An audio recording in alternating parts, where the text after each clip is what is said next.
Bueno. ¿Qué pasó? Puerto Rico, Colombia, República Dominicana, Venezuela, Costa Rica. Dije Colombia, Honduras, República Dominicana, El Salvador, México, Honduras, Argentina, ya está Perú. ¡Viva Colombia! ¡Mira Colombia! ¡Qué lindo! ¡Mira las banderas! Móstramela, director, banderas de todo el mundo representadas aquí. Público ecléctico, gente que viene de todo el mundo, de todo el planeta a revivir y recibir la experiencia. Que no aflojen los aplausos. Me encantan esas banderas de todo el mundo, por lo menos de América, gran parte de América. Dios te bendiga, Dios te guarde. Ahí están. Que viva esa gente maravillosa, que viva nuestra gente. ¡Arriba! Descansen, batallón. Hay gente de todos lados y los que no traen banderas también, que dicen, no me avivé de traer la bandera de mi país. Y yo que me tengo que aprender los colores de todas las banderas. Algunos me equivoco y me dicen, ¡ah! Pero bueno, son medio parecidas. Algún día me va a traer una de China y voy a creer que de Colombia, pero es así. Dios te bendiga, Dios te guarde. Gracias por estar ahí. Buenos días, buenas tardes, buenas noches.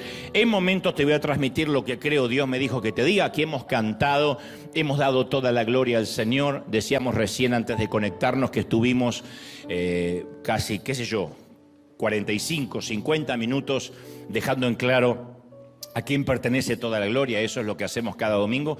Y a los que nos visitan virtualmente de todas partes, que están conectados a diferentes dispositivos, gracias por estar ahí, gracias por la fidelidad, por sembrar. Porque no solo nosotros localmente sembramos, sino que hay gente de todo el mundo que durante toda la semana dice, yo me alimento con River, y entonces nos han hecho su iglesia, su congregación, han hecho de estos mensajes sus mensajes para alimentarse, para nutrirse. Así que celebramos a toda esa gente maravillosa, que son cientos de miles literalmente. No lo hubiésemos soñado nunca, pero desde aquí, desde este humilde lugar de Anaheim, transmitimos para todo el mundo. Yo llegué ayer de un viaje de esos ajetreadísimos, que son 12 horas, 11 horas hasta Chile, 2 horas hasta la Argentina.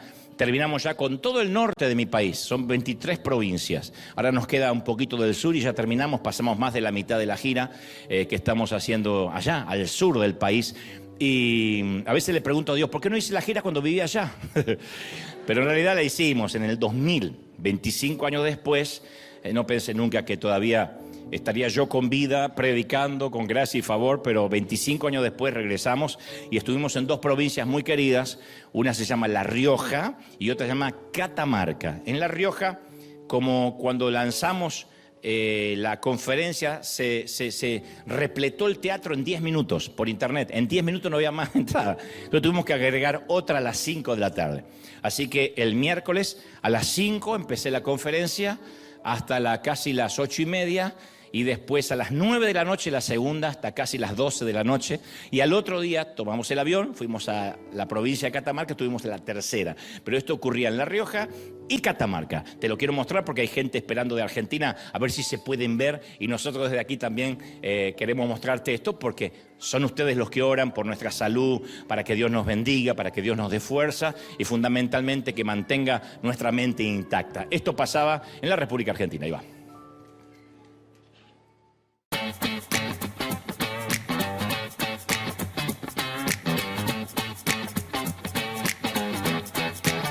Es un espectáculo único para nosotros acá en La Rioja, muy expectante a ver lo que nos ofrece Dante hoy.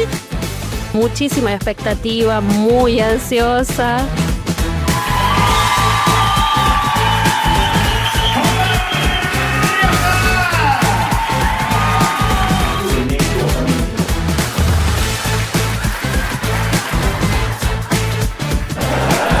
Acabamos de vivir una experiencia, la verdad, que vamos a recordar mucho, muy recomendable para toda la gente. Nos hemos llevado muchas enseñanzas, mucho aprendizaje. Cada palabra tan cierta, tan real en este tiempo. No pueden perderse lo que el presidente tiene de todos los condimentos. Te emocionás, llorás, reís.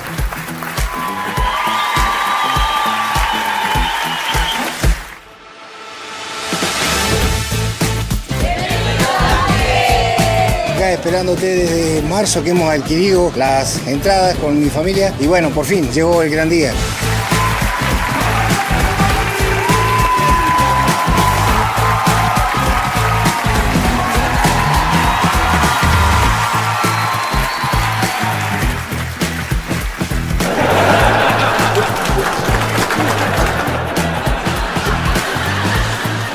Les recomiendo a todos porque la verdad que el mensaje que él da es muy esperanzador.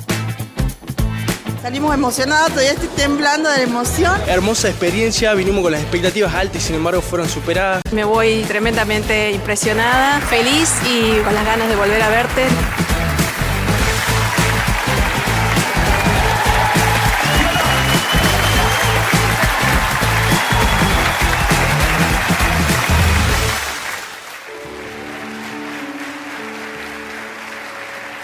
Hermoso, los queridos riojanos, me gusta. Cada provincia de Argentina, no sé si pasa también en El Salvador, en México, en los distintos países, cada región tiene su dialecto, tiene su modismo para hablar. Entonces, hay una provincia llamada Córdoba que dice, ¿cómo te va? Estamos contentos. Entonces, estiran las voces, estamos contentos de tenerte con nosotros. Y los riojanos dicen, estamos aquí en La Rioja, contentos. Y cada provincia tiene su dialecto. No sé si pasa con los chilangos, con los que están en Culiacán, no sé si más o menos a ustedes se autorreconocen, pero los argentinos notamos mucho los tonos. Y yo tengo el tono para Argentina de los que llaman porteños, ¿no? De los que son más de Buenos Aires o de capital. Trato de ser cada vez más neutro, pero obviamente el argentinismo me sale de adentro. Todos tenemos un pequeño argentino orgulloso queriendo salir todo el tiempo. Así que lo cierto es que le mando un saludo muy especial a mi querido país y la próxima vez vamos a estar dentro de 2 semanas en Mar del Plata, que es la parte de la costa atlántica. Dios los bendiga a todos, Dios los bendiga y gracias a ustedes siempre por orar y por sostenernos. Gracias. ¿Estamos listos? ¿Sí? Bueno. Hace hoy casi 80 años, en realidad 79 años, bueno, por eso casi 80, que en 1946, en la semana de Navidad, se estrenaba una de las películas clásicas más queridas de todos los tiempos. Estoy hablando de 1946, se llama Qué bello es vivir, dirigida por Frank Capra, un gran director, y protagonizada por James Stewart. Y toda la estructura remite al clásico cuento, para los que lo hemos leído de niños, de Charles Dickens, un cuento de Navidad.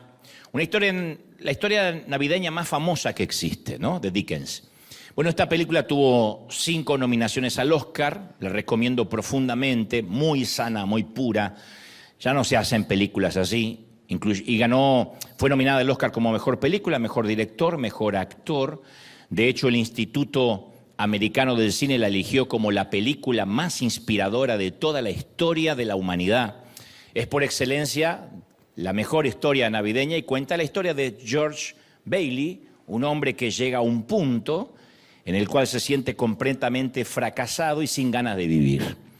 Se trata de un tipo honesto, él es un hombre generoso, diáfano, transparente, que siempre le ha resuelto los problemas a todo el mundo. Es un hombre muy dadivoso, muy generoso, pero que renunció a sí mismo por el bien de los demás, nunca pensó en sí. Y aunque George y su esposa hacen todo lo posible por salir adelante, la vida le va poniendo toda clase de conflictos, de infortunios. Entonces la película comienza en la Nochebuena, en la que George se dispone a suicidarse, a quitarse la vida, porque no encuentra otra salida. Va a quitarse la vida. Pero en esa precisa noche, él no sospecha que todos los habitantes del pequeño pueblo donde él reside comienzan a orar por él. No saben que se está por quitar la vida, pero están agradecidos por la vida de George y le piden a Dios que se acuerde de George Bailey y que lo ayude a ser feliz. Hay alguien que dice, Señor, yo le debo todo a George Bailey, bendícelo en esta Nochebuena. En otra casa se eleva otra oración, Dios, este hombre me ayudó cuando no tenía empleo. Otro dice, oh Dios, acuérdate de George y su familia esta noche.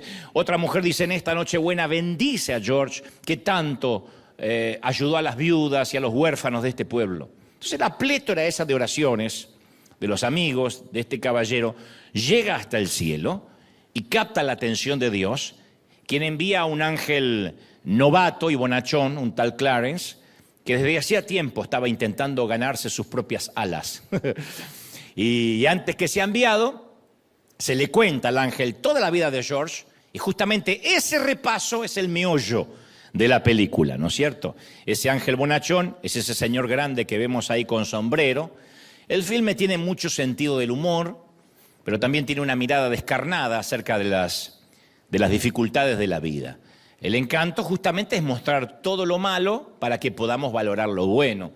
En un momento el ángel pregunta qué le ocurre a este hombre antes de ser enviado a la misión aquí en la tierra. ¿Pero qué le pasa a este hombre? ¿Está enfermo? Y le dicen, no, es peor, está desanimado. Exactamente a las 10:45 de la noche, hora de la tierra, este hombre considerará seriamente deshacerse del regalo más grande que Dios le ha dado. Y este regalo es la propia vida de George Bailey. Y a partir de ahí el ángel novato, a cambio de ganarse sus alas, le va a mostrar al mismo George cuántas vidas ha afectado, cuántas vidas él ha bendecido sin saberlo, y cómo fundamentalmente sería la vida del pueblo sin él, si él nunca hubiera existido. Entonces, creo que este film muestra que el desánimo nos roba la perspectiva, a veces logra que no podamos ver todo lo bueno que Dios ha hecho o que está haciendo con nosotros, y hasta nos hace pensar que a veces es mejor morirse y terminar con todo. Cuando vemos cómo gente se quita la vida, cuando vemos gente que considera el suicidio y a lo mejor tiene hijitos, familia, cónyuge, padres, trabajo, salud, decimos, ¿pero qué le pasó?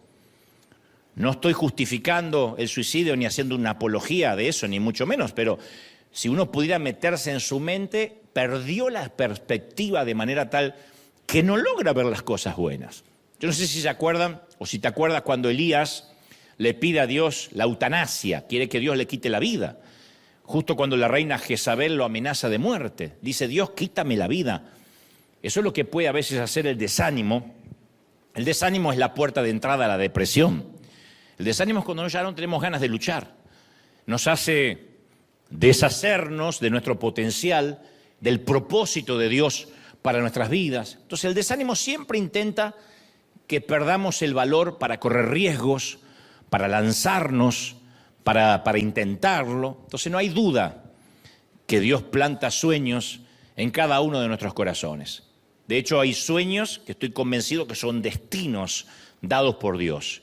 Algunos tenemos sueños desde que estábamos en el vientre de la madre, aunque no lo sabíamos, y cuando nacimos empezamos a pensar en esos sueños. No hablo de ser astronautas en la NASA, de ser jugadores de las ligas de Europa. Hablo de esos sueños que perduran a través de los años y podría ser algo que Dios nos está llamando a hacer, una habilidad innata, un talento, una oportunidad que llega una o dos veces a veces en la vida.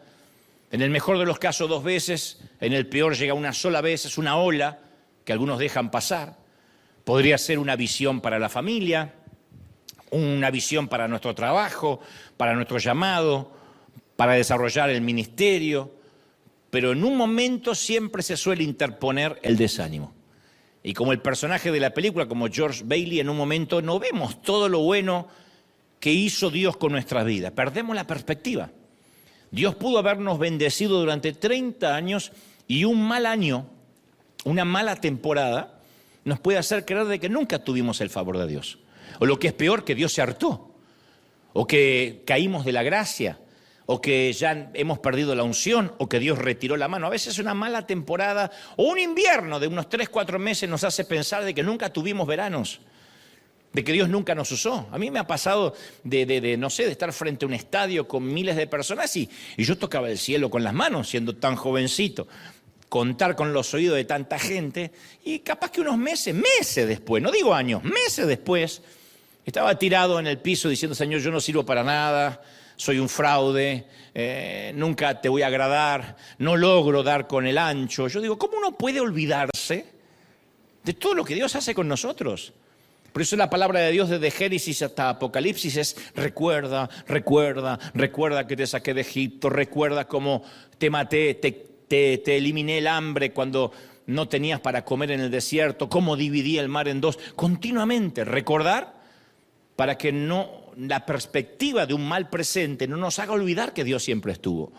Ahora, ¿por qué pasa esto? Porque el enemigo siempre nos está pisando los talones. Entonces nos sentimos abrumados y gracias a ese torbellino de angustia que a veces viene, dormimos menos, discutimos más, estamos más malhumorados, tenemos mala digestión, nos duele todo. Entonces el exceso de estrés, el exceso de desaliento, el exceso de preocupación eleva nuestra presión arterial y también eleva el riesgo, fuera de broma, que muramos antes de tiempo. Yo siempre digo que muchos van a llegar al cielo y van a decir, Señor, gracias por traerme. Y Dios va a decir, no te traje, viniste solo. Ni siquiera era de tu tiempo para que venga. Según las estadísticas, apenas el 33% de la humanidad vive con una sensación de paz. El 33%. Y esto es independiente si son cristianos o no. Son cifras alarmantes. Significa que hay un porcentaje inmenso, hay un 70 y tanto por ciento de que, o casi 70% que no tiene paz, que no duerme. Se venden pastillas para dormir, pastillas para descansar, para reposar, para meditar. La gente ha perdido el sueño. Los periodos prolongados de ansiedad, de desánimo, de preocupación, terminan derivando a veces en depresiones clínicas graves. Y esas depresiones clínicas después somatizan en problemas físicos graves. En el peor de los casos, cáncer, tumores, leucemias, problemas en los riñones, en la digestión.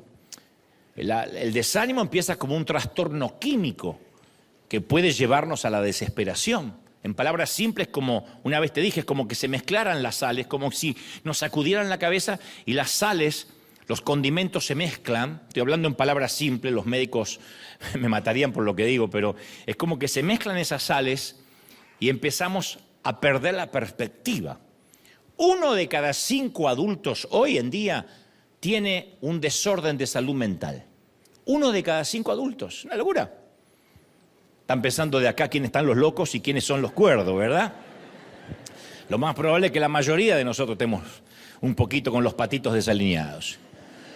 Y cuando sentimos que la tormenta del desaliento llega a nosotros y no se va por un tiempo, por meses, por una temporada, sentimos que si Dios no la calma esa tormenta o no la quita rápido, es porque estamos haciendo algo mal. Y ahí es cuando a la depresión o al desaliento se le agrega la culpa. Yo hablo mucho respecto a esto. Y vuelvo a insistir, aunque esto no es el meollo del mensaje, vuelvo a insistir, la iglesia le ha hecho mucho daño a aquellos que sufren desaliento o depresión, porque lo primero que le decimos es que confiese un pecado oculto, que vamos a reprender los demonios que te están atormentando. Entonces, el pobre que está desalentado, le dicen que está endemoniado, que tiene pecado, que tiene que confesar victoria, que le falta fe, y a todo lo que siente se le agrega la pesada dosis de culpa. Entonces, la culpa viene porque sentimos que si esto lleva ya meses, o semanas, o una temporada, algo estamos haciendo mal. Todos tenemos días mejores que otros. Y todos tenemos mañana que no nos levantamos muy eufóricos. Hay de los que en 10, 15 minutos se hacen autoterapia, ponen una canción, escuchan música, meditan, escriben y se les pasa. Y hay otros que no pueden. Y no está mal, porque somos estructuras emocionales diferentes. Entonces, cuando nos sentimos débiles o tristes, pensamos que Dios nos dejó, que ya no estamos en fe, que nos estamos alejando del Señor. Y yo quiero decirte esto entre paréntesis. ¿Sabías que es posible estar débil y a la vez estar ungido? Uno puede estar débil y estar muy ungido. Este es un secreto. A lo largo de nuestra vida experimentaremos temporadas en que nos sentimos muy débiles, que decimos, Señor, yo no puedo. Ya no sé cómo avanzar, hice lo que se supone que debía hacer, pero cuando nos sentimos más débiles, cuando nos sentimos a veces más frustrados, eso no cambia la autoridad delegada que tenemos de parte del Señor, no cambia. La debilidad y la unción suelen ir de la mano, siempre, casi siempre. La debilidad y la unción van de la mano. A veces cuando nos quejamos diciendo yo estoy débil, no estoy en mi mejor momento, no puedo hacer esto, no puedo cumplir con lo que Dios me está mandando. Y no hablo solo de ministerio, hablo de mamás que a veces dicen, yo estoy harta de ser mamá. No digas amén porque por ahí está tu hijo. Pero ¿cuántas mamás dicen, ya está, basta, no puedo más? ¿Cuántos padres dicen, basta, es una responsabilidad muy grande, soy muy joven, debería estar con mis amigos y estoy comprando pañales? Y hay momentos que el peso de la vida nos hace sentir débiles. Y es justamente cuando Dios nos muestra que a través de nuestra debilidad tiene un propósito grande. Dios quiere que sus asignaciones más grandes nos lleguen cuando estamos en el momento más bajo. Dios no nos va a dar una nueva asignación, un nuevo llamado, un nuevo desafío si estamos en nuestro momento más alto. Cuando decimos, Señor, ¿dónde hay un muerto para resucitar? Aleluya, estoy llenísimo. Dios va a decir, para que se te baje un poquito la espuma. Porque es muy probable que si en ese momento llega una nueva asignación, creamos y consideremos que es porque estamos bien anímicamente, porque nos lo merecemos, porque merecemos algo del crédito, y como nosotros queremos tragarnos siempre todo el crédito, Dios suele esperar que estemos en el momento más bajo para hablarnos, para darnos una asignación. Pablo se alegraba de esa debilidad. Le escribe a los Corintios en el 2 de Corintios capítulo 2, versículo 10, y les dice, por lo cual, por amor a Cristo, me gozo en mis debilidades, en los insultos, en las necesidades, en las persecuciones, en las angustias. Necesidades, angustia, persecuciones, mira todo lo que enumera. Dice, porque cuando soy débil, entonces soy fuerte. Cuando me siento más flaquito, cuando me siento que no voy a poder, es cuanto más Dios me fortalece, cuanto más Dios me sostiene. ¿Lo creemos, sí o no? Ahora, teniendo esta enunciación de Pablo, ¿por qué siempre está tan mal o tan mal visto que algunos hijos de Dios en temporadas se sientan tristes o deprimidos? ¿Por qué todo el mundo tenemos que fingir? Que de hecho, a veces no solo estamos lidiando con esa simple emoción de decir, bueno, tuve una mala mañana, una mala noche. No, a veces me consta que aquí mismo y en casa hay gente con una opresiva depresión clínica. Y no podemos juzgarlas y decirle, Dios los dejó, ahora están bajo el tormento del demonio. Es una locura decir esto. Yo he escuchado pastores condenar a los que se deprimían y después su propia esposa entró en un pozo depresivo que tuvo que terminar en un psiquiátrico. Entonces no podemos condenar y pensar que quien pasa momentos de debilidad es porque Dios lo abandonó o necesariamente está haciendo algo mal. Conozco a muchos cristianos que sienten una inmensa culpa por sentirse débiles, porque en ciertos momentos del año dicen, no tengo fuerza ni para orar, tengo que forzarme para orar, no tengo fuerzas para continuar. Aunque ames y sirvas a Dios, puedes que te sientas cargado a veces por depresión, porque tu matrimonio está a punto de derrumbarse, porque tu hijo está internado en un programa de rehabilitación por 4ª vez, porque no puedes salir de lo que tu doctor llamó depresión postparto y tu bebé acaba de cumplir 6 años. Y tú dices, no puedo salir. ¿Qué vamos a decir? ¿Esta mujer está loca? ¿Qué le pasa? Hay mujeres que no pueden salir. La depresión intenta siempre robarte tu identidad, pero nunca la temporada de tristeza te va a definir. Tú no eres eso. Las circunstancias o las temporadas no nos definen. A mí no me define el invierno, ni el otoño, ni el verano. Yo no soy el que usa camiseta y short en verano y el que usa abrigo en invierno. Yo no soy eso. Yo soy lo que está debajo de la vestimenta, independientemente de la temporada que me toque. Lo que define siempre quiénes somos no son las estaciones ni las temporadas, sino nuestra identidad en Cristo. Eso nos define quiénes somos en Cristo. ¿Pero estamos de acuerdo, sí o no? Quizá exteriormente se nos ve débiles, pero por dentro estamos ungidos. Eso no cambia. Irrevocables son los dones y el llamamiento de Dios. Cuando hay una gracia y un favor, esa gracia y ese favor no se va. Yo he tenido momentos altos y momentos muy bajos y la unción no ha variado, a excepción de que en los momentos bajos es cuanto más me han dicho, wow, Dios te usó, algo tuviste que haber hecho. Sí, estoy deprimido. No, pero oraste más, ¿no es cierto? Para este mensaje porque se te veía. No, quizá era el momento más débil. El momento que dije, Señor, hoy no tengo nada para colaborar en este equipo.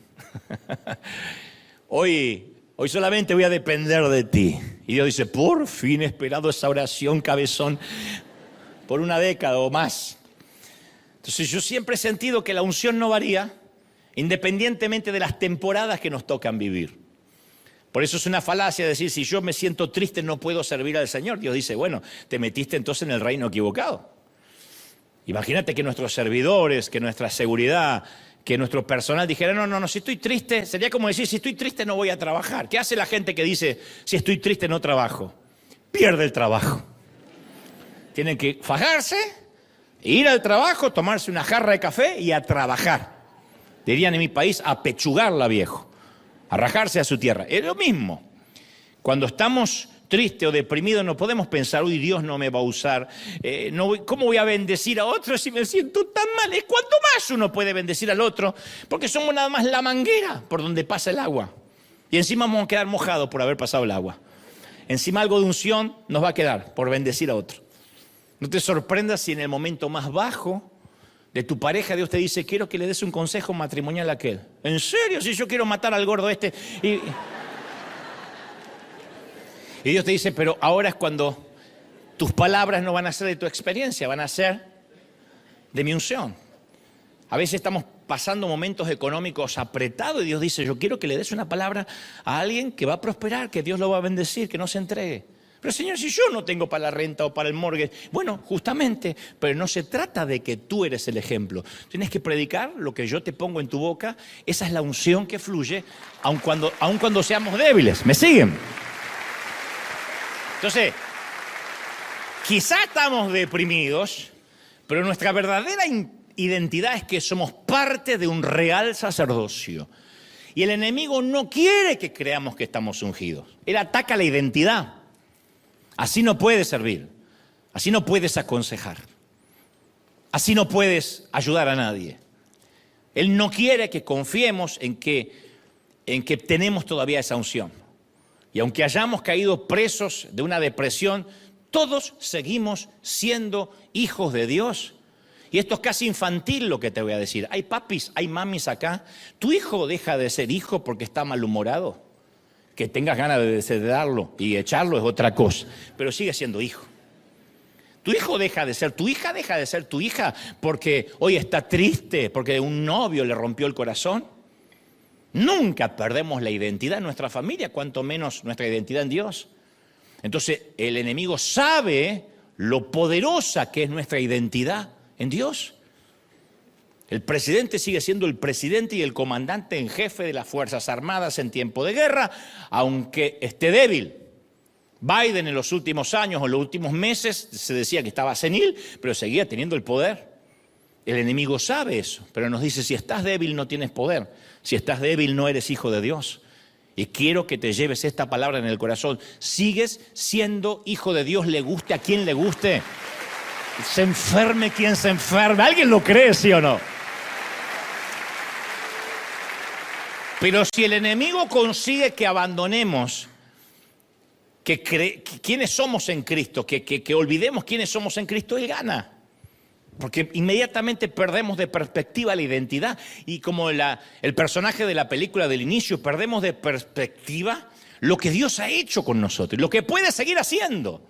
Entonces, solo porque hayamos fracasado en algo, solo porque estemos ahora metidos en un lío y no tengamos respuesta por el momento, solo porque nuestra carne sea débil o porque por el momento no tenemos ganas de reír y perdimos el gozo, nunca te olvides, nunca nos olvidemos de que sigues siendo una princesa, somos príncipes ungidos, eso no cambia, la identidad no cambia. ¿Me siguen, sí o no? No cambia. Tienes que decir, yo puede que me sienta débil, pero sigo siendo ungido. Puede que me sienta triste, pero sigue siendo, soy un ungido triste. Soy un ungido débil. Soy un ungido con problemas. Soy un ungido metido en un lío. No cambia la identidad. Eso de que salimos de la unción, nos metemos en la unción, nos borran del libro de la vida, nos anotan en el libro de la vida, no existe. Nadie, dice el Señor, arrebata de mi mano los que son míos. Nadie puede arrebatar de la mano del Señor los que son de Él. Alguien tiene que celebrar más que eso, maravilloso, ¿sí o no? Ahora, quizá nuestro desánimo es a causa de que oramos por algo, por una situación, y parece que llevamos toda una vida sin respuesta. O nos sentimos con ganas de rendirnos, después de recibir otro rechazo más, otra negativa, ya sea de crédito, de trabajo, de pareja, el desánimo se suele llevar la mejor versión de nosotros y deja la peor versión, la que no queremos que se vea. Juan el Bautista llegó a un punto en el que estaba tan devastado, no solo porque lo habían encarcelado, sino también porque quería ver si todo su ministerio había servido de algo. Le ha pasado a pastores, a mujeres y hombres de Dios que llegan al final de la vida y dicen, yo no sé si sirvió. Nunca te voy a decir quién, porque prometí discreción y sé que eso va a quedar entre quienes lo hablamos, pero no creerás el tremendo hombre de Dios que un día en la cocina de su casa, meses antes de partir a la eternidad, dijo, yo no sé si voy a ir al cielo o si valió la pena todo lo que hice. Le dije, pero si usted tiene esa duda, ¿pero qué pasa? ¿Hay algo malo? Me dice, no sé, pero a veces dudo si a lo mejor fui un fraude. Un hombre que salvó miles de almas. Y no porque se reconocía en pecado, sino porque se sentía débil. Me acuerdo que le dije, y si usted piensa eso, ¿qué me queda para mí? Pero hay un momento que todos pasamos por ese valle. Este es el mismo Juan el Bautista, que tenía una relación cercana y personal con Jesús y que había anunciado de Jesús y había dicho, este es el Cordero de Dios que quita el pecado del mundo. Ahora, Juan tuvo una revelación personal de quién era el Mesías. Dijo, este es. Cuando se vino a bautizar, dijo, este es. Escuchó la voz de Dios, vio al Espíritu Santo descender como paloma. Estaba la Trinidad para que todos la vieran ocularmente por primera vez. Dios hablando, el Espíritu como paloma y Jesús ahí. No hubo otra ocasión en que el humano pudiera contemplar la Trinidad de esa manera. Sin embargo, Juan en el final de su vida se siente lleno de dudas y abandonado. Y le envía un mensaje a Jesús preguntándole, ¿eres tú el que había de venir o todavía hay que esperar a otro? En otras palabras, Juan se preguntaba como muchas veces nosotros, ¿fui yo que imaginé que Dios me usaba? ¿Pero realmente ocurrió aquello que creo que ocurrió? ¿No habré asumido una identidad equivocada? ¿Será que Dios me ama de verdad o me tiene de lástima? Entonces el desánimo nos hará cuestionarnos todo lo que creíamos. ¿Será que recibí el bautismo del Espíritu Santo o me inventé una lengua? ¿Será que realmente alguna vez Dios me usó para bendecir a alguien o siempre fue una carga? Entonces el desánimo nos hará retroceder a un lugar al cual ya no pertenecemos, a los atracones de comida, al consumo indiscriminado de las redes sociales, a buscar validación en los likes, en los me gusta. Es decir, todo lo que nos haga sentir mejor temporalmente, cualquier cosa que nos suba la dopamina o que nos haga insensibles al dolor de querer terminar con todo. Quizá hemos recibido o creído una promesa de Dios, pero esa promesa se está tardando muchísimo y estás consumiendo tus fuerzas, incluso estás consumiendo tu fe y dice, es que ya se acaba otro año y no hay cambios. Quizá Dios nos ha dicho que estamos de camino a un lugar alto, a una nueva asignación, pero ahora mismo estamos atascados en un valle difícil y estamos entre la promesa y la provisión. Yo sé que hay gente aquí que hoy está entre la promesa y la provisión. Acá está la promesa, la provisión está allá y están justo en el medio. Si yo te preguntara, ¿tuviste una promesa de Dios? Sí. ¿Recibiste la provisión de la promesa? No. Y están entre la promesa y la provisión. Yo he estado en esa estación de la vida muchas veces. Tenía la palabra. Dios me había hablado, pero la provisión estaba más allá, a la vuelta de la vida. Y no la veía. Y tal vez uno se siente tan cansado que estamos dispuestos a olvidar la promesa y decir más, sí, yo continúo mi vida. ¿Qué estoy esperando? A lo mejor me la creí, a lo mejor yo pensé que Dios me iba a dar o que me iba a prosperar y no va a pasar nada. A veces hasta creemos que Dios cambió de idea y por eso guarda silencio. Imagínate pensar que Dios cambia de idea cuando dice la palabra que Dios es un Dios inmutable que no cambia, que su sí es sí, su no es no. Si Él dijo y dice que nos va a bendecir, nos va a bendecir. Dice, pensamientos de bien tengo para ti. Sí, y no de mal. Y a veces decimos, no, a lo mejor Dios cambió de opinión. Yo quiero que te grabes esto. Donde quiera que estemos ahora es temporal. Lo diré otra vez. Donde quiera que estés ahora es temporal. No permitamos que una simple temporada frustre la promesa eterna que Dios nos ha dado. A donde estamos es una temporada. Nadie vive un invierno para siempre, nadie vive un verano para siempre, nadie vive un otoño para siempre. Primera de Samuel 14 relata la historia de Jonathan, que te la voy a contar rápido, abuelo de pájaro, el hijo del rey Saúl. Saúl, necio como solía ser, declaró la guerra a los filisteos cuando no tenía armas, cuando los superaban en número, pero como el tipo era un petulante, dicen que casi un argentino, superó y era superado en armas. Por lo demás, le declaró la guerra a los filisteos. Sus soldados tenían solo herramientas de labranza. Los únicos que tenían espada era Saúl y el hijo, el príncipe. Y a pesar del peso de desánimo que cayó sobre Saúl y su ejército porque los enemigos los rodearon, Jonathan da un paso adelante y le dice a su escudero, vamos a cruzar hacia la guarnición de estos paganos. Ahora de noche, vamos. Y dije, ¿para qué? Vos seguime, quizá el Señor nos ayude. Quizá el Señor nos ayude. Y agrega, porque para Él es igual salvarnos, ya sea con muchos hombres o con pocos hombres. Si Dios nos quiere salvar, no necesita un ejército. Si Dios nos va a bendecir, no importa la circunstancia. Dios puede que esté con nosotros. Fíjate la fe de Jonathan. Me fascina. No recibió una palabra, no le dijo el profeta ve, como solía decirle Samuel a Saúl. Dijo, vamos. Si Dios nos quiere salvar, lo va a hacer.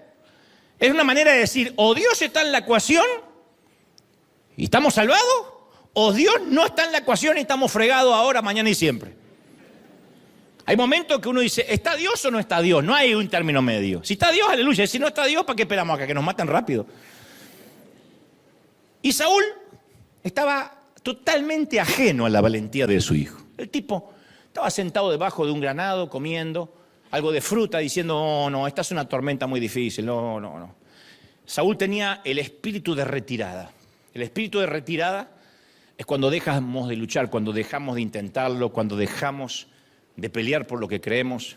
El espíritu de retirada se había asentado sobre Saúl del mismo modo que a veces se asienta sobre nosotros. Y estamos entre la promesa y el destino, entre la promesa y la provisión, y nos viene el desánimo, que es el espíritu de retirada. No peleo más. No oro más por mis hijos, no peleo más por mi pareja, no lucho más para sostenerme, me rindo. Saúl se sentó en la sombra, esperando que lleguen tiempos mejores, que Dios le allane el camino, que Dios haga un milagro. El espíritu de retirada es esto. ¿Qué estás haciendo? Esperando que Dios me bendiga. Tu abuela lo va a bendecir. Pero Dios sabe que a los lugares altos solo se llega atravesando tormentas difíciles. Por eso Jonathan tuvo una iniciativa llena de fe y dijo, me niego a permitir que un lugar difícil me impida llegar a mi lugar alto. Me niego a permitir que las noticias, que el cumplimiento incluso del Apocalipsis, lo cual me alegra, me impida llegar al destino que Dios me prometió de este lado del sol. ¿Alguien lo está recibiendo, sí o no? Voy a pelear. Se va el espíritu de retirada. Si queremos vivir lo que Dios nos ha prometido, a veces vamos a tener que levantarnos e ir por eso. Dirían los españoles, a por eso, a por ello. Hay que momentos que hay que levantarse y decir, a por eso. ¿Y pero Dios te habló? No sé. Pero si me quedo acá, estoy seguro que no me habla. Si me quedo acá, estamos fregados igual. En cambio, si avanzo, tengo un 50% de que quizá Dios nos bendiga. No podemos recibir un milagro sin una tormenta en el medio. Es la tormenta, es la crisis lo que produce el milagro, no la quietud. Es esta crisis, es el invierno lo que produce el milagro. Entonces, si ahora, acá o en casa, estás pasando por la mayor tormenta que jamás hayas vivido en toda tu vida, significa que estás más cerca del mayor milagro que jamás hayas vivido en toda tu vida. Te lo prometo, así funciona. Es un patrón, es un modus operandi. Dicho esto, Me gustaría que me prestes más atención todavía para lo que te voy a decir, porque hemos llegado a la savia, a lo medular de la cosa. Quiero que me prestes mucha atención. Sé que me la estás prestando, pero no se distraigan. Y principalmente en casa, saca la olla del fuego. Hay tiempo para el guiso. Quiero que me prestes atención. En muchas ocasiones y en muchos mensajes hemos recordado que Dios calma nuestras tormentas. ¿Lo creemos? ¿Sí o no? Dios calma. ¿Queremos que Dios calme las tormentas? ¿No es maravilloso? Bueno, hay 3 que quieren que calme la tormenta, otros les gusta. ¿Queremos que Dios calme las tormentas? ¿Sí o no? ¿Sí? Muy bien. Tal como sucedió con Moisés. Detrás tenía al faraón, al ejército de los muchachos, furiosos, iracundos. Delante tenía las olas espumosas del Mar Rojo. Alrededor millones de israelitas nerviosos. La única vía de escape del patriarca era mirar hacia el cielo. Estaba entre la espada y la pared. La cuestión es que clamó a Dios, el mar se abrió, los israelitas cruzaron como por suelo seco, Egipto quedó atrás. Así es, muchas veces Dios calma nuestras tormentas y como en las películas gringas, americanas, llega a último momento la caballería. Así ocurrió con Daniel. Al profeta lo habían invitado a cenar a la fosa de los leones. Lamentablemente, él era el menú para la cena. Y Daniel decidió orar antes de la comida. Y los leones fueron incapaces de abrir la boca. Así es. Sin duda, muchas veces Dios calma nuestras tormentas y la caballería, insisto, llega en el último minuto. Así fue con Pablo y Silas. ¿Cómo se iban a imaginar que en Filipos los iban a enviar a la cárcel por predicar? Las autoridades los encerraron en un calabozo, la ejecución estaba decidida. En cuestión de minutos pasarían de cantarle a Dios en la cárcel a cantarle a Dios en persona. Sin embargo, Dios tenía otros planes. Abrió la celda, ablandó el corazón del guardia. Pablo y Silas quedaron libres y el guardia se bautizó y la tormenta quedó atrás. Insisto, lo diré otra vez, muchas veces Dios calma nuestras tormentas. Extirpa el cáncer, traslada al jefe malhumorado a otra sucursal. Recibimos un dinero del cual no contábamos. A veces viene el soplo de Dios, dispersa las nubes para que el cielo invernal se convierta en un cielo primaveral. Así que lo diré por última vez, a veces Dios calma nuestras tormentas, gloria a Dios por eso. No obstante, muchas veces Dios elige calmar a sus hijos. En lugar de aquietar la tempestad, aquieta al marinero. En lugar de eliminar la enfermedad, elimina el miedo a la enfermedad. En lugar de borrar la deuda, borra la duda. La tormenta continúa un tiempo más, pero sus hijos ya no se inquietan, los marineros no se inquietan. De hecho, hasta pueden tomarse una siesta, porque Dios también es el Dios de las tormentas. Dios es el Dios de las tormentas. ¿Lo creemos, sí o no? Yo cuando leo la historia de Jesús durmiendo en la barca en plena tormenta, me digo, ¿qué debería asombrarnos más? ¿Que Jesús calmó la tormenta o que dormía despreocupado? Porque decimos, qué lindo, se paró y dijo, tormenta, quiétate, pero estaba durmiendo en la tormenta. ¿Cómo se puede dormir en la tormenta? ¿Qué tipo de paz hace que alguien duerma durante una tormenta? La barca rebotaba, las olas cruzaban la cubierta, los discípulos gritaban, el cielo tronaba. Jesús roncaba. Imaginen la historia.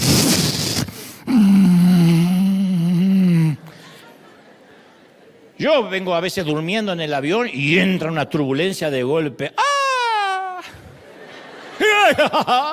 Dice, no puedo seguir durmiendo. Más cuando los aviones empiezan a moverse así, no puedo. Entonces es maravilloso dormir durante la tormenta. Porque si no podemos atravesar la pesadilla de la tormenta, nunca experimentaremos el sueño del cielo para nuestra vida. El correr de los años a mí me enseñaron que cuando las personas no se rinden durante la tormenta, durante la etapa de crisis, ahí es cuando empieza a producirse la oportunidad más grande, cuando no nos rendimos, cuando no aceptamos el espíritu de retirada. Cuando decimos como los samuráis, si voy a morir para adelante. Como dijo Jonathan, vamos. El escudero habrá dicho, ¿y si nos matan? Y dije, ¿te pensás que va a pasar mañana si nos quedamos acá? Así que o apuremos la muerte o apuremos la victoria. Entonces, todo lo que queremos lo conseguiremos si no nos rendimos. Dios no bendecirá el espíritu de retirada. La bandera blanca no funciona para Dios. Al contrario, el lío en el cual estamos metidos en nuestro camino hacia las cosas milagrosas en nuestra vida. Dios permite a veces que estemos en un lío para rescatarnos. Así se generan los testimonios. Pero nosotros siempre queremos el milagro sin la tormenta. Y quiero que escuches lo que diré ahora. Mientras más, no pretendo muchos amenes hoy, pero mientras más nos acerquemos a cumplir nuestro propósito, nuestra asignación en Dios, más difícil se va a poner todo y tanto peor se verá la tormenta. La tormenta se va a ver peor si viene una asignación grande. No lo olvides. Lo que pasa es que nosotros queremos la asignación grande sin la tormenta. Queremos salir de Egipto sin que nos persiga el faraón. Queremos las grandes bendiciones sin la pelea. Y eso no va a ocurrir. Es como una mujer que vive su sueño de la maternidad. Toda la vida, algún día me gustaría ser mamá, me gustaría ser mañana. Y cuando es mamá disfruta el viaje. Pero cuando llega el momento de dar a luz, ese sueño solo nace mediante la experiencia de un dolor intenso. Todas las mamis saben esto. El Calvario fue el camino de la iglesia hacia el sueño. Dios dijo, tengo un sueño, yo quiero una iglesia. Jesús dijo, yo edificaré mi iglesia y las puertas del Hades no prevalecerán contra ella. ¿Qué dijeron las puertas del infierno? Las fuerzas del infierno. Bueno, nosotros no pensamos lo mismo. Nosotros te vamos a detener, te vamos a clavar en una cruz, arruinaremos tus sueños, Jesús, no habrá iglesia. Pero cuando Jesús salió de esa tumba el tercer día, la pesadilla se convirtió en el camino hacia el sueño. Lo logró, pero tuvo que pasar la tormenta. ¿Me están siguiendo? La tuvo que atravesar. Filipenses 1:6 nos lo dice. Aquel que comenzó en vosotros la buena obra la terminará, la perfeccionará. Él no tiene el espíritu de retirada con nosotros. No se da por vencido contigo, lo diré otra vez, Él no se va a dar por vencido, tú te vas a dar vencido con Él. Tú vas a fracasar varias veces y vas a bajar los brazos, me voy de acá, no me quedo más. Dios no te va a dejar. Dios no se dará por vencido contigo. Así como los papis no nos damos por vencidos con nuestros hijos, nunca.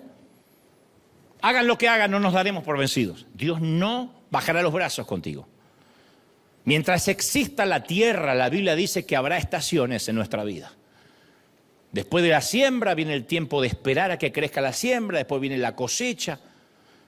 Pero vienen tiempos que son inviernos, otoño, primavera. ¿Cuántas veces hemos hablado de eso? Hay un cactus que se llama la reina de la noche, un cactus, que es muy parecido a un arbusto muerto, no dice nada, hasta que llega el momento de la floración. Y durante una sola noche en todo el año, florece con flores blancas de unos 20 centímetros de ancho. En una sola noche, tiene flores por una noche. Estamos hablando de 364 días para esperar una floración. 364 días.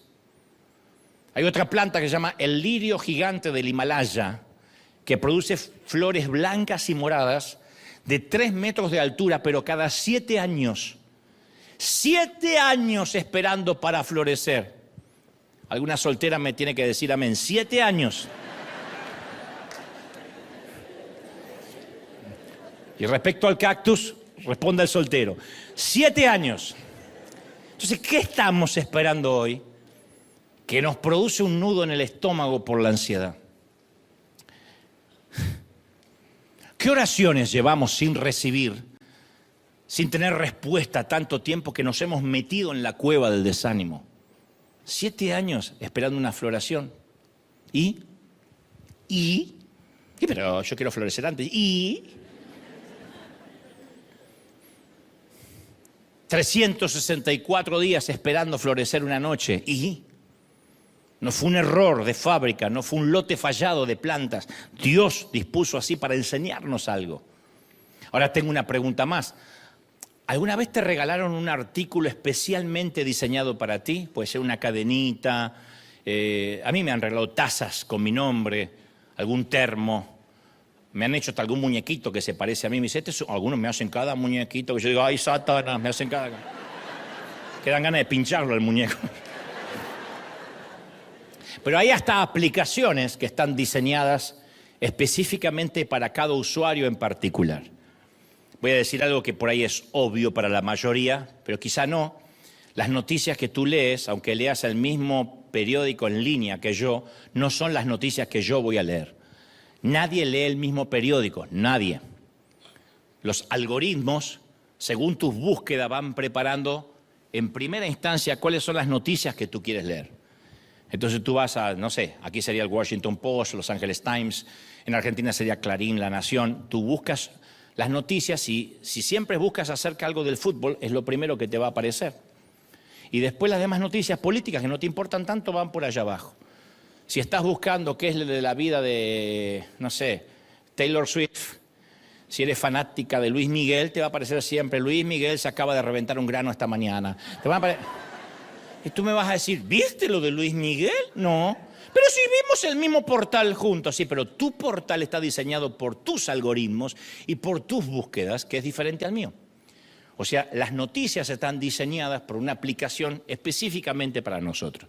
Y lo que voy a decirte, quizás no te guste demasiado, pero lo diré de igual modo total, no se pueden escapar y están acá. Dios tiene una tormenta diseñada a tu medida. La tormenta que estás pasando no es la misma tormenta que yo necesito. Tú no quieres mi tormenta. Yo no quiero la tuya.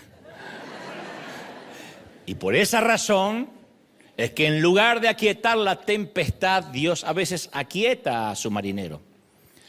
Quita esta tormenta de mí. No, te la diseñé con tus algoritmos. Es exactamente lo que estás necesitando para mi proceso en ti. No la voy a quitar. Entonces hay gente que tiene que pasar por cierto crisol y otros por otro tipo de crisol y otros por otro tipo de crisol, porque son tormentas diseñadas a nuestra medida, a tu medida. ¿Se acuerda de Jonás, el profeta a quien Dios llamó a predicar a la ciudad de Nínive, que en lugar de obedecer terminó en el estómago de un gran pez?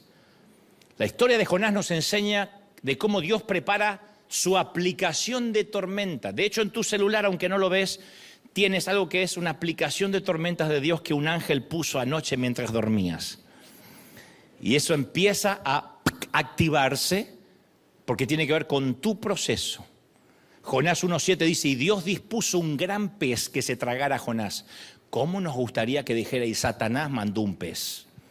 Pero no lo mandó el diablo, Dios le dijo, tu pez, Moby,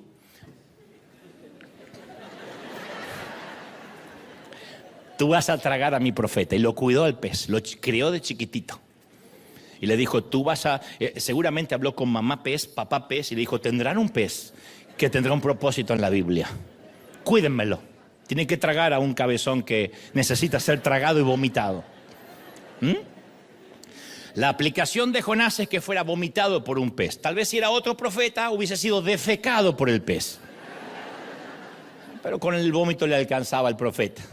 Después leemos que Dios dispuso una planta que creciera sobre Jonás para que su sombra le creciera sobre la cabeza. O sea, Dios diseñó otra aplicación y dijo, acá le voy a poner una plantita para que esté justo para darle sombra cuando este tipo venga lleno de jugos gástricos del pez. En el siguiente versículo la Biblia dice que Dios preparó y diseñó una cosa más para Jonás, un gusano. El gusano de Jehová. ¿Sabes lo que es que Dios cuide un gusano? Dios dice, ese es mi gusano. Mamá gusano, papá gusano. Y aquí mamá gusano, según el tiempo de la vida tendrás un gusanito. Y ese gusanito tendrá un propósito, que será picar, contaminar el arbolito que también preparé para Jonás, para que Jonás el sol le calcine la pelada y se dé cuenta de que si se preocupa por una planta, ¿cómo no me voy a preocupar yo por Nínive? Bueno, en fin, un pez, una planta, un gusano, todos diseñados para que Jonás cumpla su asignación. Si Dios te dio una asignación y un llamado, va a usar un pez, va a usar una planta, un gusano, una suegra, un jefe, lo que tenga que usar. Dios no tiene una talla única para todos. Él diseña la tormenta perfecta para cada uno de sus hijos. Él sabe cuánto podemos soportar. Él sabe nuestra estructura emocional y sabe de qué estamos hechos. Tal vez tu tormenta me termine quebrando a mí en una semana y tú pasaste años capeando la tormenta. Tal vez hay mucha gente que no soporte mis tormentas. Una semana de mis tormentas te liquidaría, o tal vez no. Dios sabe cómo hablar con cada uno de nosotros. Yo hace poco leí algo interesantísimo que llamó mi atención y que sirve como ejemplo de lo que trato de decir. Te voy a dar esta trivia, te la voy a regalar por la misma ofrenda que después vas a poner. Mirá. Dios no le habla por igual a los hombres que a las mujeres. Con este tema de igualdad de género, sí, porque nosotros también merecemos que Dios nos hable, sí, pero Dios no le habla igual. Lo siento, I'm so sorry. Cuando Dios quería hablarle a un hombre, los hacía salir de su comodidad y los hacía subir a una montaña. Noé subió al Ararat, Moisés subió al Sinaí, Elías subió al Horeb, Josué subió al monte Ebal, Jesús subió a la montaña a orar. Sin embargo, cuando Dios quería hablar con una mujer, no la llamaba a subir al monte. Él descendía y la visitaba. Agar fue visitada, le gustó. Mirá cómo les gustó. Son terribles. ¿Hablamos de quién comió la fruta primero?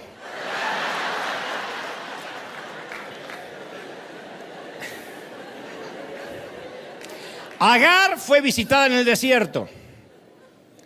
María fue encontrada en su casa. La mujer samaritana fue buscada junto al pozo. María Magdalena fue llamada por su nombre en el jardín. Dios nunca las hizo escalar. Él bajó y baja donde están. A las mujeres Dios las visita con ternura donde están, porque fueron diseñadas para dar vida, para hacer ayuda, para guardar promesas, para hacer habitación de su presencia. A los hombres Dios los llama a subir. Este pensó que no iba a escalar una montaña en su vida. Porque los hombres fuimos creados para cargar visión, para liderar, para interceder, para edificar desde la cima. Los hombres tienen que sudar y sufrir escalando montañas para poder encontrarse con el propósito de Dios. Dios no le dará su propósito a un hombre cómodo, nunca, jamás. Nunca he visto un ungido vago o un vago ungido, nunca. Dios lo llama a subir, a correr riesgo para dar visión, para dar ley, dirección, responsabilidad. Pero Dios viene a las mujeres donde quieran que estén.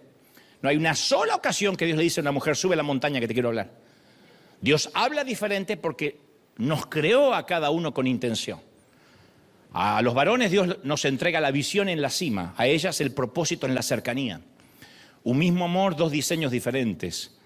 El problema surge cuando los hombres pretenden que la mujer escale montañas. O cuando la mujer pretende que el hombre se quede en la casa para que Dios lo visite. Ay, quédate viejo, que Dios te habla acá. Panza va a juntar, panza y cerveza. Entonces, Dios diseña una manera de comunicarse a nuestra medida. Tiene tormentas a nuestra medida, no hay talla única. Pablo es el ejemplo de ser piloto de tormentas. Sufrió naufragios, golpes, arrestos, la cárcel. Y en Hechos 26 lo vemos delante del rey Agripa para testificar en defensa de su propia vida. Y me encanta que Agripa le dice, bueno, Pablo, ¿tienes algo que decir?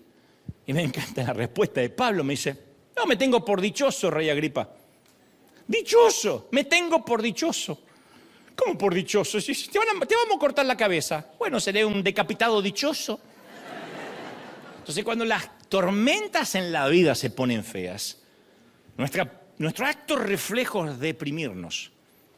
Es un sentimiento natural, pero no tiene que ser permanente. Uno tiene que decir, yo me tengo por dichoso, porque si tengo una tormenta diseñada para mí, es porque también hay un propósito.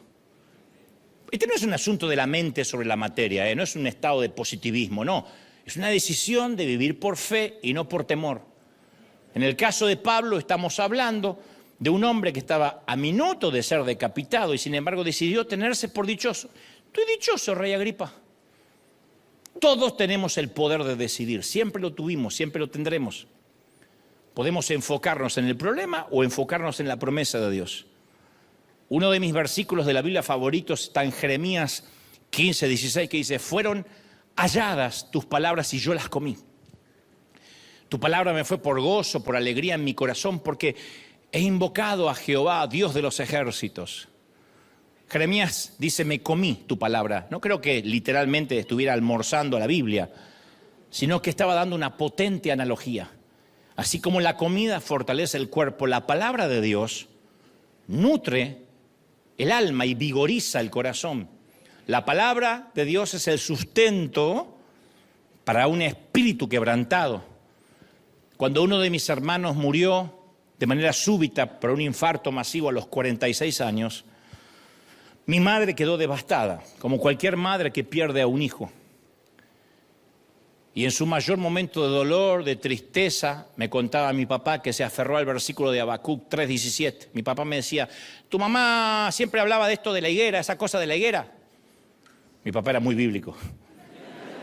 Aunque la higuera no florezca ni en las vides haya frutos, aunque falte el producto del olivo y los labrados no den mantenimiento, aunque las ovejas sean quitadas de la majada y no haya vaca en los corrales, con todo, yo me alegraré, me sentiré dichoso, diría Pablo, en el Dios de mi salvación.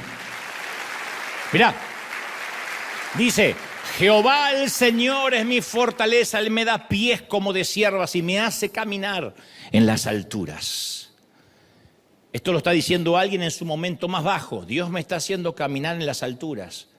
¿Por qué es su momento más bajo? Porque no hay comida, porque no hay fruto, porque no hay cosecha. Y él dice: Dios me está haciendo caminar en las alturas. ¿Cómo uno puede caminar en las alturas en su momento más bajo?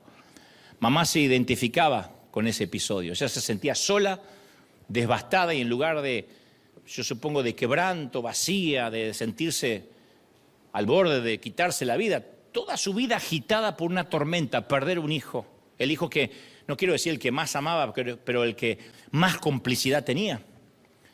Pero al aferrarse a este pasaje de las Escrituras, día a día, a veces minuto a minuto, ella podía repetir: aunque la tierra no dé fruto, aunque no vea las cosas que Dios me prometió, no voy a dejar de alegrarme en Dios. Caminaré en lugares altos.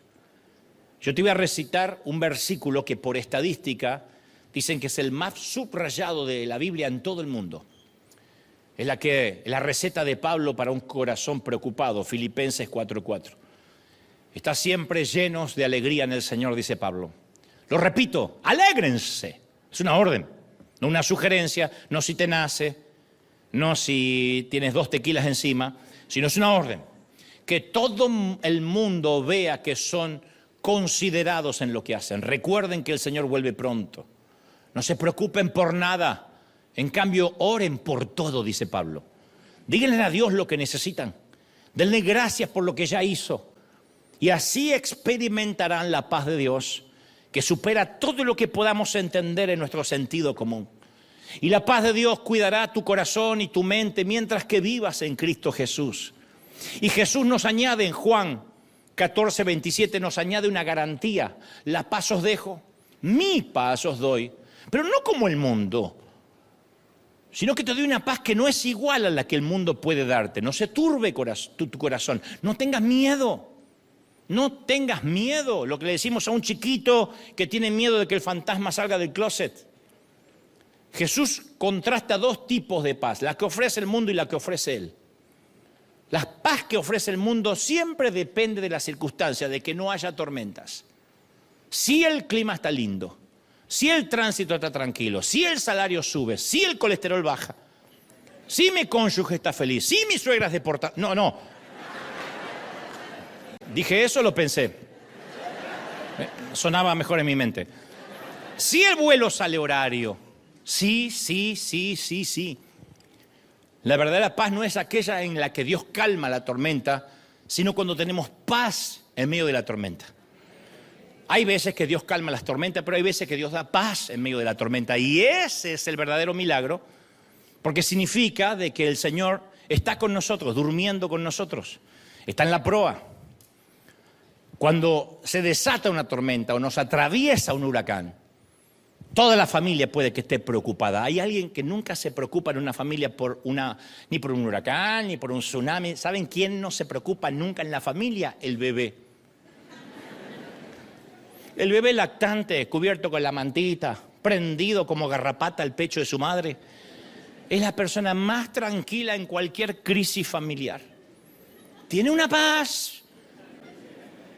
El bebé tiene la paz de la mamá, el calor de su cuerpo, los nutrientes de su leche, el consuelo de su arrullo, la seguridad de su presencia. Si lo arrancan de los brazos de la madre, surgiría el miedo, claro. Sin embargo, cuando está cerca de ella, el bebé es la persona más tranquila en medio de cualquier tormenta. Mi pregunta es, cuando las cosas se ponen difíciles, ¿somos uno de los familiares preocupados o el bebé tranquilo? ¿Somos la suegra o el bebé? Entonces Dios quiere darnos lo que la madre le da a su bebé, su calor, sus nutrientes, su seguridad. Escuchamos las noticias, vemos asesinatos en vivo.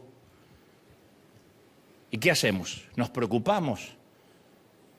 ¿Vamos a andar armados por la vida? ¿O nos arrullamos y nos ponemos cerquita del pecho de Jesús? Ahí es cuando tenemos la paz de Jesús. Arrancamos la maleza de los pensamientos catastróficos y los reemplazamos con verdades como esta. Y la paz de Dios, que sobrepasa toda mente, guardará nuestros corazones. Lo diré otra vez. A veces Dios calma la tormenta. A veces Dios calma a sus hijos.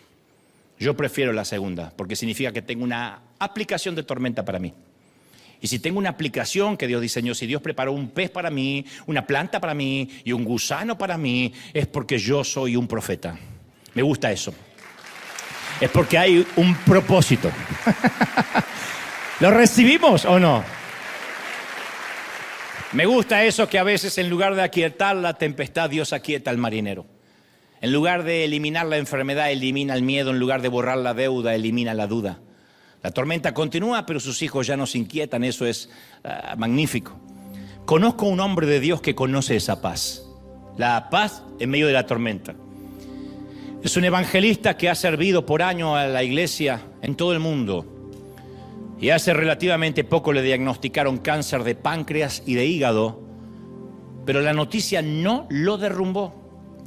Al contrario, hay un posteo que escribió: apenas escuché el diagnóstico, pasé a una nueva dimensión de su presencia, del amor, de la gracia de Dios. Lo que tanto enseñé y prediqué durante años se convirtió en una realidad palpable en 3 dimensiones que yo no había experimentado nunca. Estoy experimentando una comunión ininterrumpida cada minuto y cada día de mi vida. Él sigue colmando mi alma con su presencia, con su misericordia y con su consuelo. Y luego agrega y añade: no puedo plasmar con palabras lo que me está revelando el Señor en esta temporada, pero nunca había tenido una conciencia clara de su presencia, a pesar de que prediqué 40, 50 años acerca de Él. A este hombre Dios todavía no le ha quitado el cáncer, no sé si se lo quitará, pero le dio calma, le dio paz. En medio de la tormenta calmó al marinero. Conocí a otra mujer que experimenta esa misma paz. Enterró a su madre hace unos meses. La semana pasada la señora me esperó durante horas y horas en el hotel donde yo me hospedaba. Le dijeron que era probable que no me viera, que no sabían a la hora exacta, que yo saldría de mi cuarto hacia el aeropuerto. Y la mujer, muy amable y muy decidida, dijo: si no molesto, yo voy a esperar aquí. Esperó 2 días. El primer día no me cruzó, yo me fui directo a la presentación, pero se quedó toda una tarde, no logramos cruzarnos, regresó a la mañana siguiente y estuvo allí hasta el mediodía. Dijo: en algún momento, en esa provincia hay un solo hotel más o menos digno, y dijo: seguro está aquí. Finalmente bajé al lobby y ella empezó a llorar. Dijo: solo quería verte a los ojos y agradecerte por darle fuerzas a mi mamá en sus últimos años. Ella te escuchaba todos los días. Para ella no existía Netflix, ni HBO, ni Disney. Veía tus mensajes como si fueran capítulos de una serie. Y la alentó en sus días más difíciles. Me decía: vamos a ver 2 capítulos de Dante. Y ponía. Yo quería agradecerte en nombre de ella y el mío.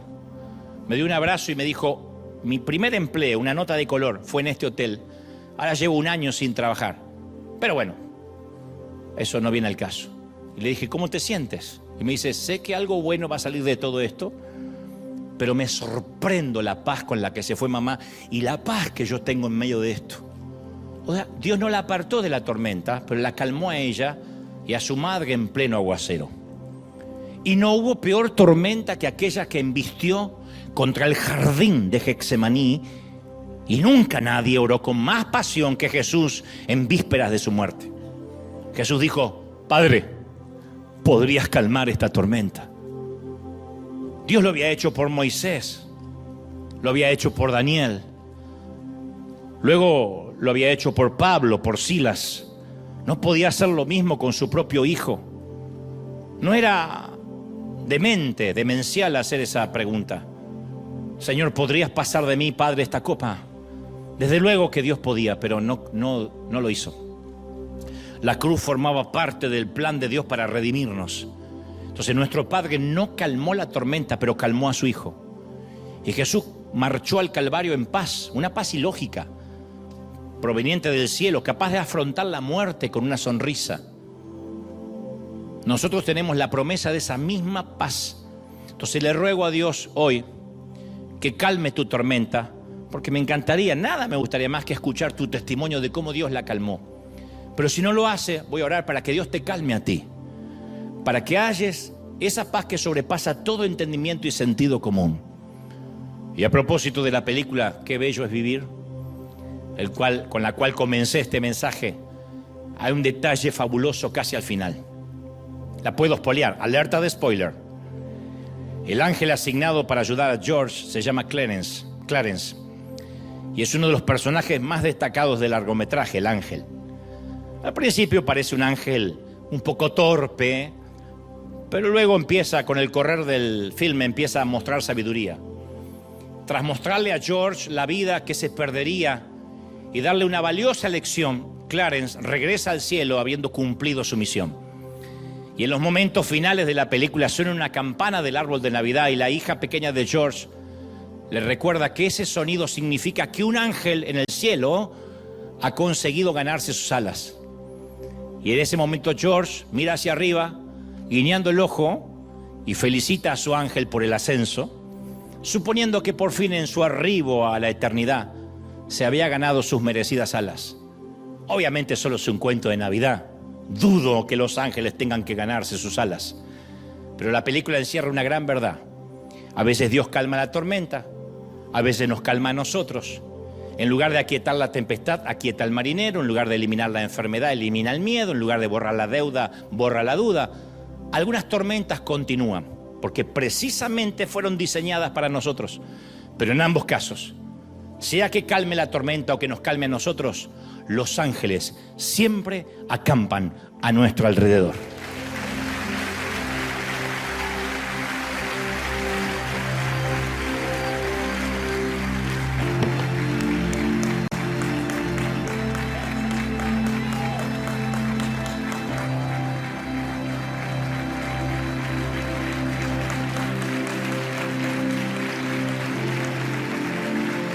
Te exaltamos, Rey de Reyes. Que ese aplauso se escuche, que se sumen los ángeles. Que se sumen los ángeles. ¡Aleluya! ¡Lleve!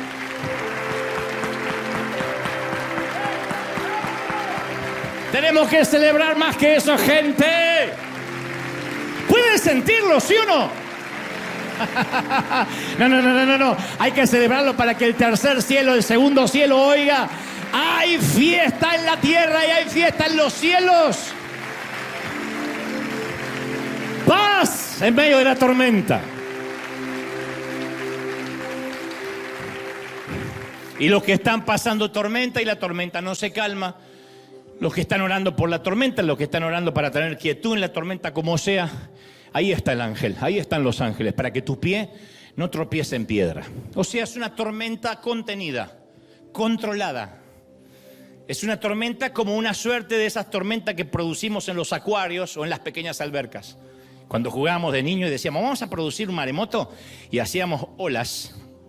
Y quien ve la alberca de afuera sabe que solo es un juego de niños, pero la mosquita que está ahí La hormiguita que está en el medio siente que está en el mar de Galilea, o en el océano Índico, o en el Pacífico. Y dice, hay unos enormes monstruos marinos produciendo olas gigantescas. Solo es una hormiga en una alberca. Eso es lo que nos sucede a nosotros en temporadas difíciles. Somos una pequeña hormiguita en una alberca, en una pileta, en una piscina. Bendito sea el Señor. Vamos a agradecer esta mañana por el pez, por el gusano, por la planta, por la tormenta. Y decirle al Señor gracias porque hay un propósito. Estoy muy cerquita de la asignación. Las cosas se ponen feas. Bienvenido a la nueva temporada. La nueva temporada tenía que pasar por este lugar difícil. Estamos volando mucho estos últimos meses y siempre el piloto nos dice algo como, hay un poquito de tormenta, ¿eh? No se preocupen, se va a mover un poco. Y yo siempre pregunto, ¿es normal? Uy, normal. Solo se va a mover un poco. Pero vamos a desviarnos lo más que podamos, pero nos va a pegar alguna colita de la tormenta. ¿Y eso qué significa? Eso, que se va a mover un poco. Pero mucho se va a mover un poco. Y cuando el avión se empieza a mover un poco, que a veces es un poquitazo, busco la mirada del piloto, se da vuelta y me hace, ¿te dije? Como el tipo está tan tranquilo, digo, él sabe algo que yo no sé. Y de pronto se toma un café y el avión está así, él está tomando café. Y le veo la pelada al tipo atrás, digo, no, el tipo sabe, el pelado sabe, Dios. Si uno ve a Jesús durmiendo en la proa, ¿qué puede empeorar? Si está Jesús durmiendo ahí, ¿está roncando Jesús? Deberíamos decir, viento, aquíétate en el nombre de Jesús que está durmiendo, que no lo quiero molestar. Y si la tormenta no obedece, ok, la tormenta fue diseñada para pasarla, sujétense a los mástiles, átense a un poste y esperemos que pase. Como sea, los ángeles acampan a nuestro alrededor, las cosas van a estar bien, vamos a pasarla, la vamos a pasar. No te rindas, ¿lo crees? No te rindas, dice el Señor. Vamos a orar. Padre, gracias por este día, gracias. He transmitido lo que creo me has dicho que diga. Gracias, Señor, por esta palabra. Señor, yo te ruego que una unción fuerte, poderosa, gigantesca caiga sobre nosotros. Que haya paz en medio de la tormenta, que tú nos puedas bendecir. Que pueda, Señor, sostenernos de tu mástil. Que aunque vengan vientos y soplen tempestades, confiemos en ti. Me encantaría escucharte orar. En casa también, si puedes orar en voz alta, no gritando, en voz alta, diciendo, Señor, yo te ruego que pueda comprender que esta tormenta ha sido diseñada para un proceso. Que tú no me vas a dar asignaciones, ni me prestarás los oídos de más gente. Hasta tanto yo no atraviese esta tormenta. Pero tendré paz. Confiaré en que las cosas van a estar bien. Dice el Señor que te pregunte qué es lo peor. A ver, piensa lo peor, porque aún en lo peor yo estoy contigo. Aunque pases por las aguas, no te anegarán. Aunque pases por el fuego, no te quemarás, ni la llama arderá en ti. Porque yo, Dios, Jehová, voy contigo. Soy quien te sostiene de tu mano derecha y te dice, no temas, yo te ayudo. Hay tormentas, pero Él está en la tormenta. Hay enfermedad, Él está en la enfermedad. Hay crisis económica, Él está en la crisis.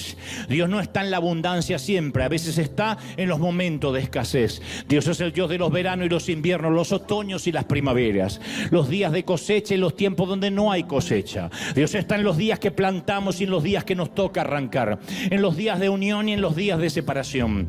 Dios está en los días de salud y en los días de enfermedad, en la pobreza, en la riqueza, en los infortunios y en las felicidades. Señor, tú no nos dejas. Vamos, levanta la mano y dile, Señor, yo sé que estás en mi vida y has estado conmigo. El Señor me dice que te diga, tú no has fracasado. Lo que fracasó fue el negocio, lo que fracasó fue el matrimonio, lo que fracasó fue la crianza de los hijos, quizás fracasó la empresa, el sueño, pero tu identidad no se toca.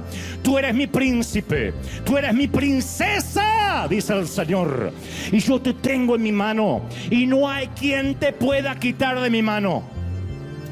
Pedro, Pedro, Pedro, el enemigo ha venido a pedirte para zarandearte, pero yo he orado, mi Padre, para que la fe no te falte. Y cuando regreses, confirma a tus hermanos. Haz obra de evangelista, predica, avanza, quita el espíritu de retirada de River, quita el espíritu de rendición de River. Quita el espíritu de bandera blanca. Tú no te mueves hasta que yo te diga que te muevas. Tú no te mueves de la última orden, aunque no recibas ninguna, aunque no recibas palabra. Recuerda tu última orden y permanece en tu puesto hasta que del orden jerárquico venga una nueva orden. Recibe esta palabra. Todos, todos, todos, todos. Presencia del Espíritu sopla. Presencia de Dios sopla. Ahora imprime, sella esta palabra. Todos orando, todos. En la gloria del Señor, llenándolo todo, momento a momento, minuto a minuto. Y la gloria confirma y la gloria revela. Y Dios dice, yo soy quien habla. Mi querido, cuando eres débil, eres fuerte. Los que están débiles puedan levantar la mano y decirle, Señor, yo sé que en esta debilidad tú te glorificas. Oh, regocíjate porque en tu debilidad mi gracia crece. Bástate con mi gracia, dice el Señor. Bástate con mi gracia. En tus momentos bajos yo me glorifico. Yo he puesto sobre ti, he puesto en tu boca palabra. He traído brasas del altar y he tocado tus labios para que hables, para que prediques a tiempo y fuera de tiempo, a diestra y siniestra, delante y detrás, para que hables, para que sueltes la palabra. Y vas a ser resistido y se levantarán contra ti porque conocen, huele el enemigo el propósito. Pero aquí la asignación se va a cumplir. Algunos se van a bajar, otros van a continuar, pero tú cumplirás lo que yo te mandé a hacer. Y cuando termines dirá, he hecho como siervo inútil lo que me has enviado a hacer, y yo voy a glorificarme, dice el Señor. Vamos, levanta tu mano, recibe, recibe, recibe. He puesto sobre ti y he dado en ti una frente como pedernal. Te he puesto frente de piedra para avanzar, para sostenerte. Te he dado carácter y temperamento para aguantar. Sé de lo que estás hecho porque yo te procesé. Porque desde pequeño, pequeña, traté contigo. Porque desde el vientre de tu madre, cuando aún no querían tenerte, yo te traje. Yo te sostendré hasta la vejez. Yo hablaré por ti. Pequeño, pequeña, dice el Señor, no te rindas. La retirada no es una opción. La carta de renuncia nunca fue una opción para ti. Rendirse nunca, retirarse jamás. Recibe esta palabra, recibe, recibe. Dile, Señor, yo recibo esta palabra, creo, confirma en mí. Fuego del Espíritu confirmando en mí. Uy, impresionante. Más. Padre, gracias por este día. He hablado lo que creo me has dicho que diga. No he omitido, no he quitado, no he ayornado nada. Sé que fue tu palabra, descarnada, cruda y sanadora, porque ha venido con la anestesia y la gracia del Espíritu Santo. Bendigo a los que están en casa, en sus hogares, en casa.